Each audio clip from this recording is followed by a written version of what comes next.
Today we are joined by my teammate and new author, Steve Borys. Steve grew up in Sayville, New York, on the east end of Long Island. He attended Fordham University, where he earned a BS in history and an MAT in teaching social studies. At Fordham, Steve played football and was a two-time All-Patriot League, as well as earning honorable mention as an All-American. He was named team captain during his senior year. After college, in 1997, he began teaching U.S. history and government and economics at East Chester High School, as well as coaching track and field for the past 23 years. Steve also was the head coach at Sleepy Hollow High School for 14 years, retiring in 2016. He currently lives in Weston, Connecticut, with his wonderful family, which includes his wife Amy, daughter Emma, son Peter, and their dog Queenie. Stephen joined the Western football coaching staff as an assistant in 2019, which allowed him to coach his son, and they were blessed to win the state title that same year. Steve has dedicated his life to teaching and coaching as a way to pay back all of the wonderful people who helped him survive his youth. This book is dedicated to all the folks who helped him overcome adversity and have a happy life. He would be lost without them. And yes, I said this book is dedicated to those folks because we're going to get into your book, Steve. Welcome. Thanks for being on the show. Thank you. It's an honor to be here. Man, it's good to see you. You don't look much different than our days at school. We both have lost a hair, but there's probably 200 pounds of difference and about a foot difference between the two of us. Yeah, we definitely go to the same barber, that's for sure. We definitely do. But thanks, man. It's good to catch up with you. And like I said, to talk about this new book, and I just want to give the title real quick: How to Beat Stalin, Hitler, and the Southern State Parkway. And I saw you online a couple weeks ago talking about the books. And I'm like, beat Stalin, Hitler, and the Southern State Parkway. I know all of them. I just didn't know how they would fit.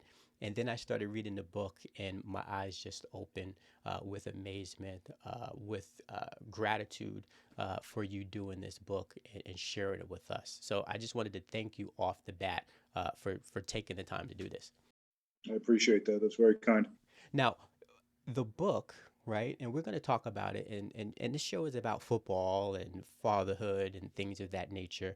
But this book really, I want to use this as the outline for our time together today. And I know we'll get to football during that, but I always, like to give the guests just a minute or two to maybe share a story or how our paths crossed the 2 years we were at Fordham. No, absolutely. Fordham is an amazing place. And for football, we always struggled when we were there. And, for guys like us, I always kind of thought of it like the island of misfit toys. Like we weren't quite, but it gave you such an opportunity to compete. And, like you yourself, you had this iron will, and nobody was going to take anything away from you. I remember, forget the Harvard game where you had that last second catch, and then we kicked the game-winning field goal, Bobby Hagan, right after that. And those are just memories you'll never forget, and you took advantage of those opportunities. And that's what it's all about, instead of feeling bad for yourself. And, have, like in the book, we talk about excuses. You made the most of all your opportunities. And like you were mentioning the other day, we always fought to have you sit on the seat next to us on the bus, you know? Go a little deeper into that. I think that people need to understand. I kind of set it up, but what's this bus thing on the road trips? Yeah, the bus, sometimes, if you have to go up to Colgate or something, 6, 7 hours on the bus, go to the middle of nowhere. And that's a long ride if you're sitting next to another guard or something, and, 600 pounds. So you were a highly sought after commodity there. Oh And man, that is funny. Highly sought after commodity. And there's two things I have to say about that story. A, you guys always read the best books. I mean, you guys weren't reading magazines and stuff like that. You guys were into the books, and you're a history teacher, so you guys were doing some real stuff and needed your space. But I have to say there were limits, right? You had to be either my year or older than me. Once I became the junior and senior, yeah, yeah, I wasn't having those younger linemen sit with me anymore. no, no, no. Then you got to graduate in. I remember one time I went down Arthur Avenue. I got a nice sandwich. I was going to try to bribe you to come sit with me, but by the time I walked back, I ate the sandwich. So funny. And probably would have ate my little behind too, going with you. But great stories, man. And I know as we get into the book a little bit, there might be some other stories that we share. But this book was awesome, and I got it a couple days ago. I tried to speed through it as best as I can, and I'm not one of these guys who will sit down for hours at end and read the book. But when I sat down and I got into it, I couldn't put it down. And the only time I had to put it down is when I had to go to bed or do something with the kids or for the wife. But other than that, I was in the book. And a little bit further along, you had said something in the book that really resonated with me, and it was during an interview, and it was about not the standard questions, but it was about telling your story. I'm huge on that. And, I would like to give you the floor now to just tell your story about this book and how it got you to where you are today. Sure. Growing up on Long Island, um, out in out eastern part, and about 5 years old, my father passes away. He's tragically killed along with his mother, my babcha, that's Ukrainian for grandma, driving on the Southern State Parkway. And that kind of, we had the idyllic life, right? Mom, dad, uh, nice little house, quarter-acre lot, and we're living the American dream. And then you just get, knocked sideways. And then growing up, just the difficulties just kept mounting. I never got over that. Right. And As you you get said, into school, and yeah, you go ahead. said you were five and a half when you lost your pops.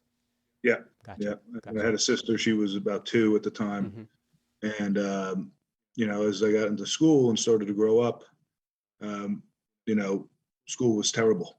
I couldn't figure anything out. Learning disabled, flunking. I was a fat kid, and in case I didn't realize myself, everybody let me know as often as possible, and you get bullied, and even teachers were bullying me. That's how I got one of my first nicknames was Boomer, because I was fat, and the teacher would mock and ridicule you, and that gave free license to all the kids, and Definitely. you know, Like, what type yeah, of model are you presenting to the rest of the class as the teacher, right, as you're a student, not understanding some of the difficulties that you were experiencing at that time, and using that to humiliate you. And I know that has played a big part in you moving forward, especially in getting into the teaching field yourself. absolutely. And by the time you get to middle school, I was seriously thinking, what am I doing? Um, you think about the unthinkable, and one of the things that turned out to be a blessing for me was I had insomnia. I couldn't sleep, and it was probably because I drank all that iced tea all day. Yeah, It yeah, was labeled diet, yeah, and yeah. so I was still fat, and it makes it. But and I'd go out and sit at the kitchen table, and my mom was always there. She too had insomnia, but she's a single mom and raising two kids on her own, and just now that I'm a father, I can't imagine how she did it. I have a wife and support. My goodness. And she saw I was in pain, and she saw what I was going through, and and she was always supportive and loving, but that wasn't making a dent. And then she said, "Hey, listen, you got to hear some history." My first history teacher was my mother, and she said, "Let me tell you about Babcha, my Ukrainian grandma." And I said, "Babcha, I only knew her as a 5-year-old. She passed away with my father in the car, and I only knew her for her apple strudel. You know, Yeah, being a Chuck, that's how I identified people, right? yeah. By and she said, "Listen, your Babcha was basically a superhero." Mm, mhm. And what are you talking Right. about? She stood up to unspeakable evil. I'm like, what is going on here? Hmm. And she's told me the story. Hmm. Growing up in Ukraine, Right. basically a peasant farmer, Yeah. um, and Stalin Yep. takes over. Yep. And the Ukrainians were very, proud, independent people, agricultural people. Hmm. And to break their will, he enacted what they called the Holodomor, Yeah. the Great Hunger, Right. and the Ukrainian genocide. And they basically took all the food. and they would come house to house, and her brother got killed right in front of her. And they just stripped the house of everything. They took the animals, everything, and you had to buy food at the collective store. Right, right, And that was, you had to sell out all your possessions, and 6 million people starved to death. right, right. They would have the wagon come to collect the dead bodies. It was absolutely brutal, and the things they had to do as a family to get through it, Yeah. were unspeakable. Right. And they survived as a family. Anytime somebody was down, they're about to give up, they'd rally around and they one more day, live one more day, and they took it one day at a time. And it didn't always work. Yeah. They lost a lot of folks, but the people who came through, their mission was, we're gonna have a better life at some point. Right, right, Maybe not us, maybe the grandkids. At some point, that's going to be their mission. And then just when they got back on their feet, Stalin, eased up. Hitler was master of Germany now. Listen, and as I'm reading this in the book, I want to back up a little bit. Your Sure. mom is a great storyteller. I felt like I was at that table eating the cake with you, as she was smoking her cigarette and drinking her coffee, sharing these stories with you. And I realized she waited a little bit longer to start giving you that. Are you ready, Steve? Are you ready? But she's also a comedian, because you guys had me rolling as you are going back and forth. And I see that relationship that you built, like a buddy, but still mom, protector, Right. loving, because that's what you had. But then, like you said, Stalin is done, and now Hitler. Yeah. And so they were just getting back on their feet. And, Hitler, in 1939, he invades Poland. In 41, Yeah. he unleashes Operation Barbarossa, which was the invasion of the Soviet Union. It's the largest land battle in the history of the world. Right. And Babcha's on the front line. Yeah. And they're quickly conquered. She gets separated from her family. And, this is the part that really gets, never saw another relative again, and was a slave for the rest of World War II. And it's just something that, as a 12-year-old said, a slave? Like, Right. what are you talking about? And Hitler, of course, we all know about the Holocaust. But there were folks also, there was a lot of other folks on that list, and the Ukrainians were one of them. They were undesirable. Right. But they were going to work them first, work them to death, enjoy the slave labor. Yeah. And that was Babcha. Yeah. And when she got to the camp, this is one of the more remarkable things I found, that when she got off, she doesn't know anybody. She's walking into the camp. The babushkas found her. Yeah. That's the old ladies, Yep. the grandmas, and they wear the babushka scarf over the head. They went right up to her, and she was a tall, beautiful teenage girl. Not an asset in a slave camp. I got it. And we'll leave it there. And they came over and they made her hunch down, put a babushka on her, and they wiped the animal dung on her. Yep. And that's to ward off the guards, and the point of that, and all throughout the camp, they're going to have her back, when she eventually gets pregnant, and they're going to be there for her. And it's about taking care of people who don't have to. Right. Right. The hope was they might have had a granddaughter in another camp, or would somebody do the same? Exactly. What a mentality. Are you going to step up? Yeah. And she met her husband there. Yeah. As I said, she got pregnant, gave birth to my father in the camp. My father was born into slavery. That's something to wrap your head around it of yeah, itself. Okay. Yeah. Yeah. And the war was over, and they outlasted Hitler. Yeah. He took his life, and they're all standing. Wow. And that's just, to me, is like, but while they were in the camp, they kept planning their life. Gotcha. They were saying, hey, what are we going to do when we're out of here? And that was part of the evil for both these men. They wanted not just to kill you, but to break your will. Right. They didn't want you to exist. Yeah. And, that's going to be the goal, the purpose of this book. Yeah. How do you beat some? You exist. Right. And you have a good life. They tried to strip us down, make us, and if we did live, we we're going to be angry, bitter, but that's ultimately what the goal is for maybe not you, okay, but to pass it on. right, right, You know, and I'm the legacy of that. right. You know, when she did get out, they're ready to start their life. Okay, we beat these two monsters, Yeah, and her husband's murdered. yeah. And for me, before Grandpa's murdered, I'm wrapping my like, how do you that will, right? How do you have that will to, again, beat starvation and then slave labor, but still have the mentality of like what it's going to look like on the other side, and that's Yeah, the big hope, and the will and the faith that something is going to turn, for the better, and that kept them going, man. absolutely. But again, adversity after adversity, and now Grandpa is shot. And so, she's at her wits' end. Yeah. Um, two babies. She had a miscarriage. She was pregnant with a third, lost that baby. Mm-hmm. Mm-hmm. And this is when, the angels start showing up. The, they were Ukrainian Orthodox. The priest Yeah. Mm-hmm. says, hey, takes mercy on them, Mm-hmm. gets them on a ship, by hook or by crook, gets them to America. Yeah.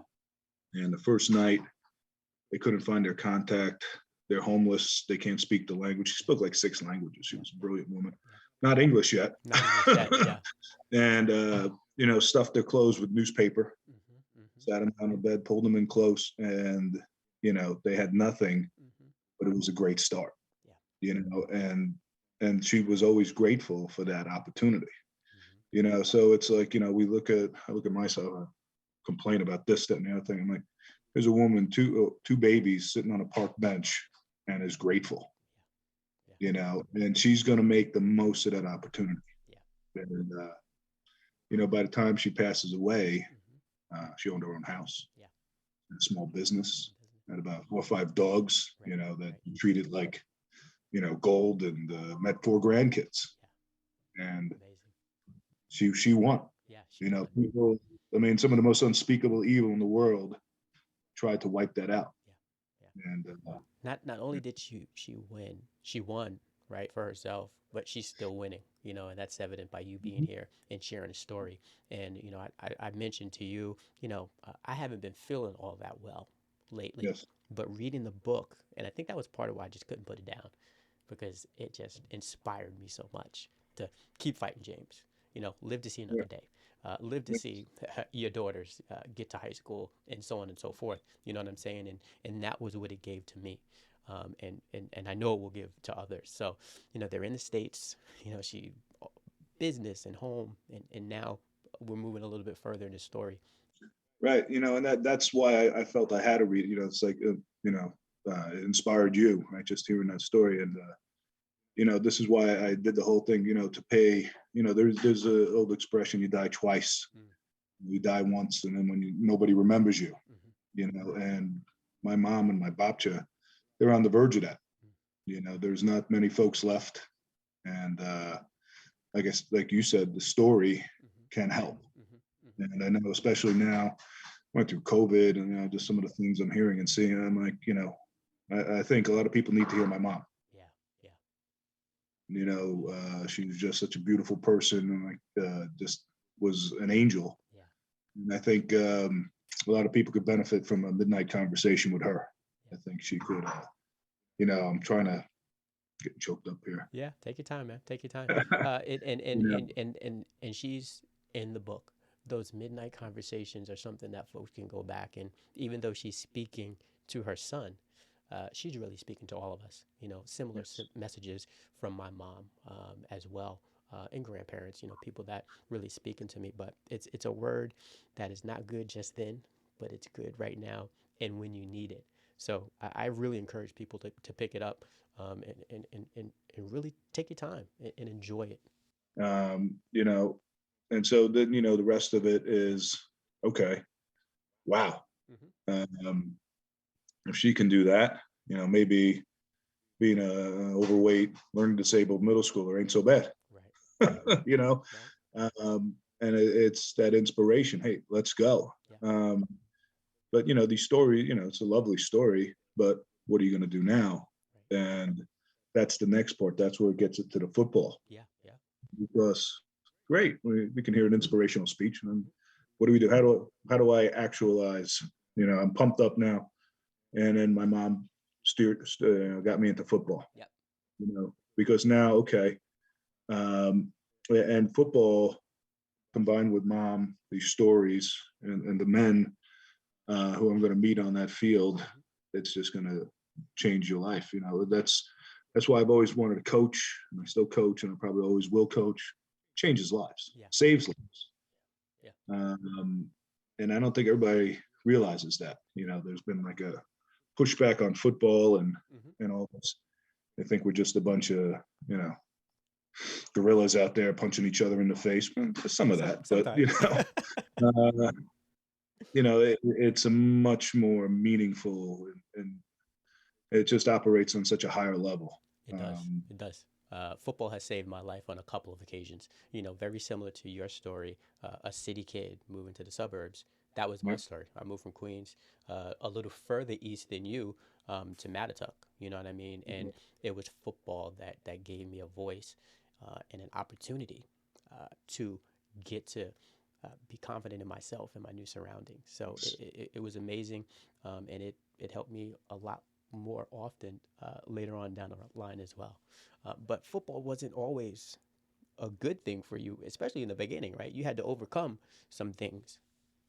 Oh yeah, I went out for the team, and I was, immediately realized I'm terrible at football, and I was out of shape, and running was never something I got, and we had to run the warm up lap, Yep. which to me seemed like 8 miles. Might as well run to California and back, and and that's when you start to see the football culture immediately.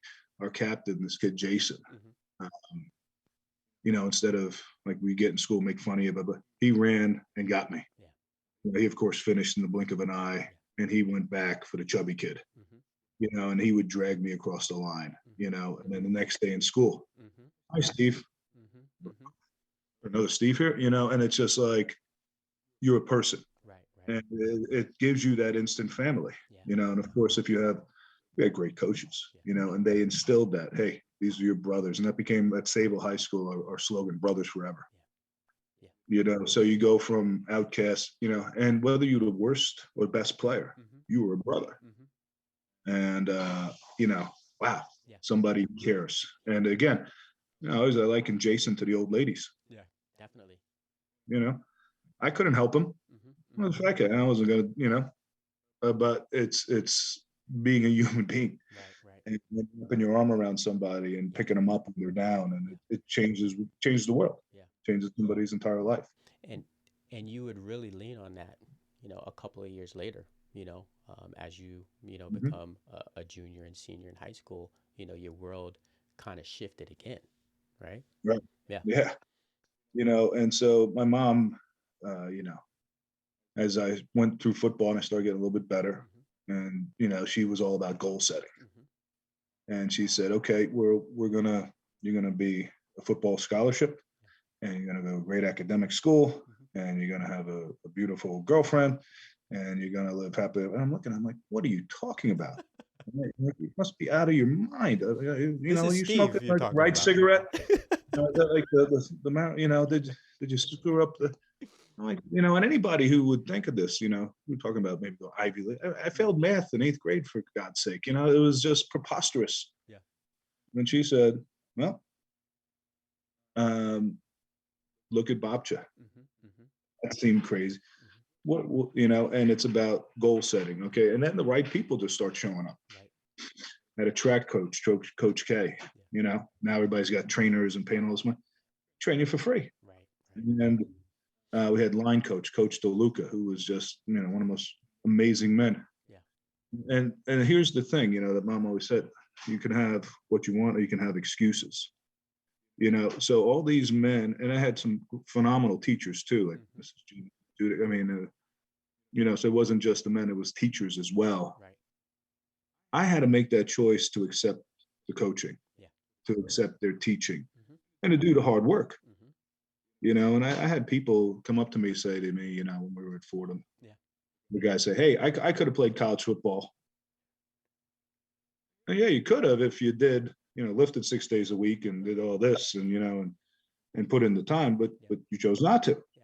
you know.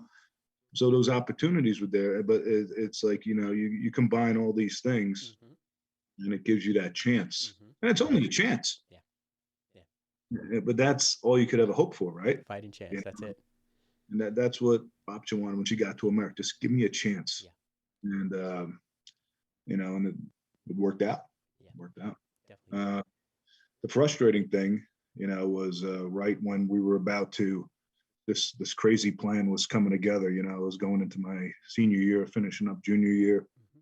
team captain. I was, rock solid now, and doing all these great things. My grades were up. Yeah. I had a girlfriend. Oh my God, everything, all these crazy things you were saying, Ma, somehow are coming through true. And then she dies. She phone out of a 7-Eleven, and thought the person was turning. Didn't turn out to be. Mm-hmm. And my poor principal had to break the news to me. He pulls me out of class, and I think it's a college scout. Yeah. Because we saw the year before all the Yeah. kids get recruited and they was getting pulled out of class. I'm like, oh, here we go. Mm-hmm. And it was the worst news you could imagine. Yeah. And and so now, what do you do now? Yeah. Yeah. Right. Yeah. So that was the second, Yeah. punch in the face for me. And it's, how do we overcome this next obstacle? Right. My source of love, my greatest ally was gone. Yeah. Okay. What are you going to do now? I was scared for you, man. I mean, I know how the story kind of ends. It's still in play, but at that point, as I'm reading, and you guys got to read. I'm not gonna give it all away, but I'm just inching up at my chair, and like a lump in my throat is like, no, no, no. And then I read it, and that's what happened. Um, and I'm like, wow, you're 15, 16 years old, something like that. Yeah. Yeah. Yeah. Um, Yeah. so at that point, you could have went one way or the other, right? 2 times, car accidents, um, but you decided to dig your heels in the sand. Yeah. And what did you do? And again, it was, you know, not one person saved me.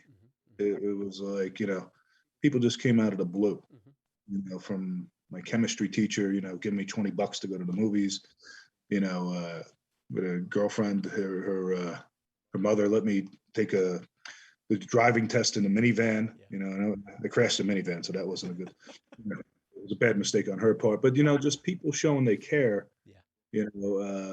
that's a great group of friends who, were like brothers to this very day. And it's just, sleeping over their house, the drive kind of, one family, I didn't have a car. I had to steal their bicycle Yeah. because, it was just like, it was just everybody just piecing it Yeah. together. And, And there's right this before, crazy story of you on the bike with a cat. Read it. yeah, you think I didn't have a car, the Right, cat, right, right, right.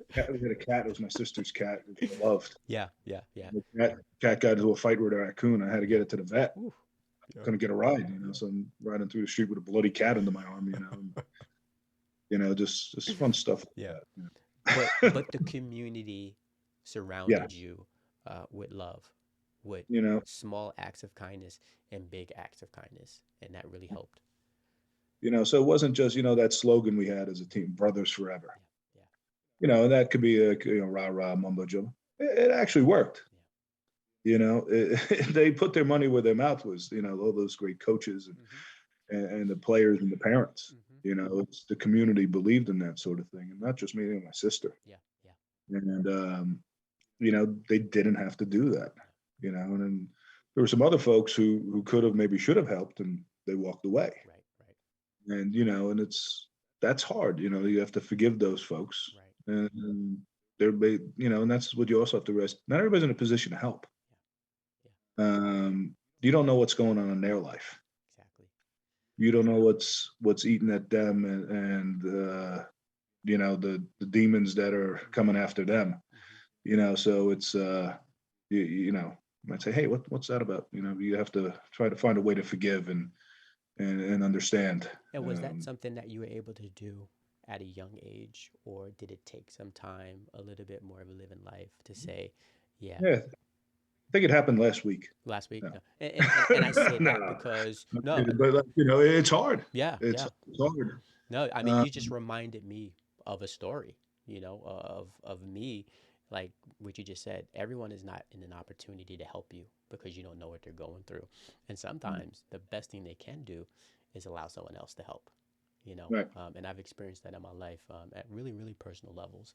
So that, again, was just another thing that really resonate with me. Yeah. And one guy, I guess, want to focus on him. It was a pretty good story. My mom had dated this one guy named Herm, Hmm. Hmm. and he was amazing. 6'5", four sport athlete. Just the nicest guy. Charismatic, Yeah. and he really took me under his wing as a kid. 8, 9 years old, and gave me my first positive nickname. I was the Golden Moose. Yeah, I used to have hair and it was golden. I used to be so. Listen, I saw the flat top. I saw Yeah. it. Bosworth style, Yeah. and then he wanted to marry my mom, and she broke up with him. Mm. And I'm like, oh my god, I'm done, right? Mm-hmm. But he never left. Yeah. He never left me, and like, what's this? Why is this? And he came to every game, Mm-hmm. and he used to take us out to dinner after the game. Right. And I remember one time in 10th grade, we go out to the diner, Townhouse Diner, and he's like, Moosey, you're not pass rushing right. What the hell's you gotta do the swim move? And I'm like, I don't know the swim move. And he goes, stand up. Yeah. This is the middle of the diner. And he grabs me. He goes, you gotta fit in here. First you gotta get pissed. He grabs me. Boom. So he's 6'5", I'm 6'3", we're in the middle of a diner. He's showing me how to pass rush in the diner. Everybody's looking at us like we're lunatics. And and nobody wanted to say anything because Wow. Because you're 6'3" and he's he, 6'5". he was pretty intimidating. I'm a kid. I'm like, I'm going along with it. I'm like, oh my god, Wow. okay. And so that's how I learned how to pass rush in the diner. And and And and then and I would care to say that you also learned how to deal with one of your position coaches, a little years down the line, Coach yeah, Mary. yeah, From those Coach Marion. experiences. What a great thing. Yeah. Yeah, Mariana was such a beautiful man too, Yeah. and you know, um, but Herm, eventually, after I graduated college and all that, and after I was married, Mm-hmm. got a call from him, and he said, "Hey, my daughter, he had a daughter named Tina, beautiful, Mm-hmm. beautiful woman, beautiful person. She's getting married. I want you to come to the wedding." I'm like, "Oh my God, what an honor!" Mm-hmm. And he goes, "That's the good news. Bad news is I got stage 4 cancer. Mm-hmm. I'm not going to make it." Mm-hmm. And oh God, that just hit you like a ton of bricks. Yeah. And we went to the wedding, and he comes up to me. I'm like, "Oh my God, this is great. I'm so happy to be here for you." He says, "You got to watch my back." Yeah. I go, "Watch your back? What are you talking about?" He goes, "My cousin's here and he wants to kick my ass." Oh my gosh. They were almost 70. And I'm like, "What are you talking about? You cut?" And he goes, "Yeah, this goes back 50 years. He stole his, lunch money or something." Yeah. And sure, and I'm like, before I can even process this, his cousin starts coming up, and he's ready to fight. Wow. And then At I the jump, wedding. and I jump at the wedding, and I jump in between these two old men, and they're cursing at each other. One guy swings, hits me in the face. I'm like, what is happening here? And I went to break him up, and I bumped it to his cousin. I actually eventually, bumped my shoulder into his jaw. His teeth fell out. You know, and I go, "What the hell? You're dying of cancer. You don't even have your own teeth. My You're God. fighting." And we eventually broke that up, and it was one of the most ridiculous fights in my life. Wow. And Herm, I said to him afterwards, I said, "That was great. I finally got to pay you back a little bit. Mm-hmm. Mm-hmm. The countless times you were there Yeah. and just giving me a hug, and Yeah. and I finally got to pay it back to you." And he said, "No, what are you talking about? You're not supposed to pay me back. Mm. Like, you're supposed to pay this forward. Yeah. I took care of you. I was showing you the right way to do things. I was showing you how to be a man. And that's what you do now." So, and then, shortly after that conversation, he passed away. So that kind of, if there was ever any doubt what I wanted to do, and please understand, I'm not perfect at this. Yeah. Yeah. Yeah. I make a lot of mistakes. Yeah. Okay. I've done some stupid things, and Mm-hmm. but the point is, you got to keep trying Yeah. it and just keep moving forward and learn Right. and understand, you're not going to get it right. And that's okay. But as long as if you fall, you're going to fall forward Yeah. and just keep trying to do the best you can Just and try to. walking in humility, and that's part of it, right? Knowing that, Right. hey, we are not perfect, and things will happen, but it's how you respond after it happens. So definitely. When I'm perfect, I have my wife and daughter here. They'll go on for about an hour and a half. So. Hey, I'm with you there. I'm with you right there. That's why we try to do what we do, just to support, other dads on their day journey. And what I say is, fatherhood is a journey you don't have to do alone. So you're helping me, by having this book that you wrote, and again helping folks as well. So love the story about Herm, and definitely wanted to ask you about that because it seems like he had a influence in starting you, exposing you to the game. Um, so, fast forward a little bit, high school done. What's your next step? How did you get to Fordham? It was tough. As I said before, I owned the Misfit Toys with Fordham, and I was an undersized lineman. Mm-hmm. Had trouble putting on weight back then, and my goodness, Mm-hmm. what I would give for that problem right now. I'm still digesting a sandwich from 2 months ago, and I had a injured knee my senior year, Yep. and so that slowed me down. So I was a skinny, slow kid. Yeah. So that's kind of that sentence Trying for to it. play the line. Right. And you know, and the only team that would really take a chance on me was Fordham. Mm-hmm. It's kind of like the ride at the amusement park. You got to be this tall to go on this ride. Mm-hmm. If you don't fit that mold, Mm-hmm. of course, the coach's job's on the line. Yeah. Yeah. If he takes a chance and you turn out to be a bust, It's on him. Mm-hmm. not him. But if he picks the safe one, and so thank God, Coach Lindner, gave me that chance, and you know, and it turns out that was the easy part. Mm-hmm. Playing college football, my goodness, that was a real eye opener. Yeah. You get there in the first camp and you think you're a stud, and next thing you know, you get thrown on your head, Yeah. and then people are punching you in the face, and you're like, what in the world? And you're fourth string, Right. Right. and you're like, oh, Within a matter of 3 days. yeah, Yeah. yeah. The world just falls apart quick, and that's I think that's where all the stuff that happened, kind of gave some armor plate. Mm-hmm. Where okay, we got this D tackle beating the heck out of me. You go back to Bobcha, Mm-hmm. and go back to some other family members, and talk about, and we can do this. Right, We right. know the formula. Yeah. We did it before. Yeah. And you see that in your life. Mm-hmm. This cycle never ends. No. Yeah. There's always the next problem. Like you talk about your health problem, there's always something new. Mm-hmm. Mm-hmm. There's always the next adventure. Yeah. But that's how are you going to respond, Right. and your choice, how you always have a choice how you respond. Yeah. And believe me, sometimes it takes me a while to choose the right path. Mm-hmm. Mm-hmm. I've been down, I've been hurt, and it takes a while to rally. Right. Right. And it's not like you just boom, okay, and it's and that's the other thing. Everybody's pain is very real. Mm-hmm. So it's not like Bob's story is supposed to inspire you, Mm-hmm. not to say make you feel bad about your own, or oh, Right. this isn't really a problem. Right. It's to say, whether it's Stalin or a drinking problem, or injury, or God, COVID, Right. Right. loss of a job. Yeah. It's real, and you know, and it's about trying to find, not just on your own, but the resources to try to get you through it. Connecting with the right people. Right. Right. Definitely. And I was going to say, and you just said it, we all have our individual Stalins and Hitlers and, Southern Parkways, we have our own individual ones, how we respond, and then that circle of that community of friends and support. How do we Yeah. utilize it? Because I remember you kept mentioning kind of when things were tough, is like, yeah, so and so left. He had his mom and dad to go to. What am I going to go to? And part of your armor plate, was like, I got to stick it out. I got to do what I got to do. And eventually, it got you to being very successful later on because, excuse me, we all had those freshman woes. If we weren't the man coming in, I remember the same thing. Yeah. We're special for 3 days because we're running all the plays. There's no one else Yeah. there. And then when those big guys come, you're on scout team, son. Yeah.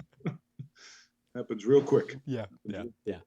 So good stuff, Steve. You know, throughout as you were sharing the stories, I I personally could see where it was going because I have history with you.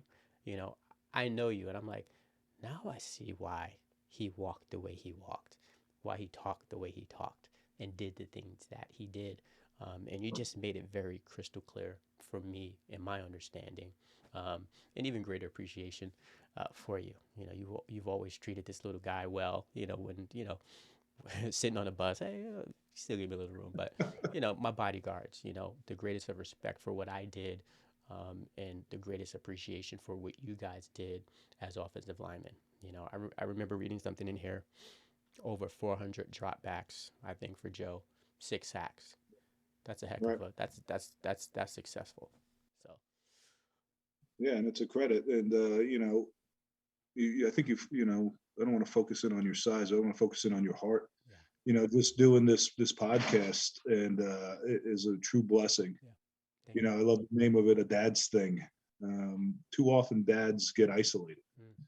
and you feel alone and you feel like you got the weight of the world on your shoulders. And, I just lost a friend who was a great dad. And, it's something, men sometimes try to be the tough guy and bear things alone. Right, right. But I think, this podcast and all the work that you do, trying to bring people together and just, create that sense of community. And, you're not alone. I think, that's a true blessing to everybody who, gets to enjoy your work. Appreciate it, man. And I definitely appreciate you spending the time with me, sharing this very special project. I know for you, it was a labor of love um, over many years of getting it together. I just want to share, with the folks that's watching the video, just the title, the cover of the book. Here you go. Steve, where can folks find the book to purchase and to read? Right now it's on Amazon and Barnes and Noble. Mm-hmm. And shortly the e-reader is going to be up soon, Yeah. hopefully by the beginning of the new year. And Nice. I was going to ask you that. That's a great that's addition. coming soon. Yeah. And we worked with Page Publishing, and Mm-hmm. they're a company, and they've done an amazing job in helping me with this process. And Yeah. burned the midnight oil proofreading this and Yeah. dotting the i's and commas and spelling mistakes that I think would make spell check explode. Incredible, incredible. Appreciate it. It's an amazing book, man. And I'm not saying that just because you're my friend. I really got a lot out of it, and I hope folks pick it up because it's a lot to get from it. And always allow or let the guests who's blessed me with their presence and their share. You gave us a lot, but if there's one thing or maybe two that you want to leave the audience with, what would that be? We're all in this together. Um, you know, and there's only one solution to all the problems we have right now, and it's love. And that's not always an easy choice to make. And I screw that up all the time. But when you come back to it, that's the only way. And once we realize we got a lot more in common than we don't, on whatever level you want to talk about. And I think that's what we need to hear. And my mom's voice was love. Yeah. And Bob's story was love. And people who helped me, that was love. And hopefully, somebody who's struggling, who doesn't feel love, if you read this book, maybe my mom can come back Yeah. and help you out a little bit. Yeah. Yeah. And get you back on the right side. Yeah. Thanks, man. Um, you gave a lot in here. I appreciate it. I'm here for you. You know, Thanks. I'm here for you. Like you said, we're not in this by ourselves. We're in it together, better together. So appreciate you, Steve. And I will be in touch with you. Thank you for Very spending good. some time with us, and greatly appreciate it, man. All the best and good luck with the book. You too. I love you, baby. Thank you for joining this episode of Fatherhood and Football, a Dad's Thing production, where finding and embracing our roles in fatherhood is a journey and one that we do not have to do alone. Please join us next Thursday for our next episode and follow us on Instagram, YouTube, and Facebook at A Dad's Thing for all your fatherhood-related content. You can also find our podcast on Anchor, Spotify, Breaker, and Radio Public.